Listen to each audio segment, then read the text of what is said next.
ನಾನು ಇವತ್ತೊಂದು ಹೊಸ ತಿಂಡಿ ಮಾಡೋದು ಹೇಳ್ಕೊಡ್ತೀನಿ. ತುರಿದಿರೋಂಥ ಕೊಬ್ಬರಿ, ಬಿಡಿಸಿರೋಂಥ ಹಲಸಿನ ಹಣ್ಣು.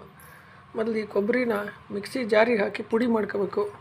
ನೋಡಿ, ಈ ಥರ ಕೊಬ್ಬರಿ ಚೆನ್ನಾಗಿ ಪುಡಿಯಾಗಿದೆ.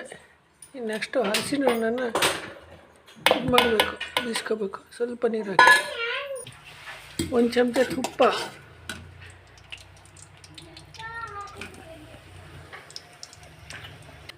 ಕೊಬ್ಬರಿನ ಸ್ವಲ್ಪ ಹುರ್ಕೋಬೇಕು. ಈಗ ಬೀಸಿರೋ ಹಲಸಿನ ಹಣ್ಣು ಹಾಕಿ ಎರಡು ಮಿಕ್ಸ್ ಮಾಡಬೇಕು. ಸಿಹಿ ಕಡಿಮೆ ಆದರೆ ಸ್ವಲ್ಪ ಸಕ್ಕರೆ ಹಾಕಬೇಕು. ಸ್ವಲ್ಪ ಸಕ್ಕರೆ ಹಾಕಬೇಕು. ಬರಬೇಕಲ್ಲ, ಹಂಗಾಗಿ ಒಂದು 4-5 ಸ್ಪೂನು.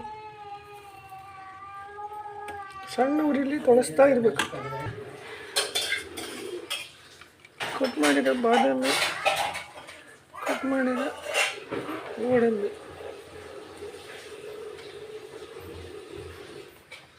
ಹಾಕಿ ಮತ್ತು ಕ್ಲೀನಾಗಿ ಮಿಕ್ಸ್ ಮಾಡಬೇಕು.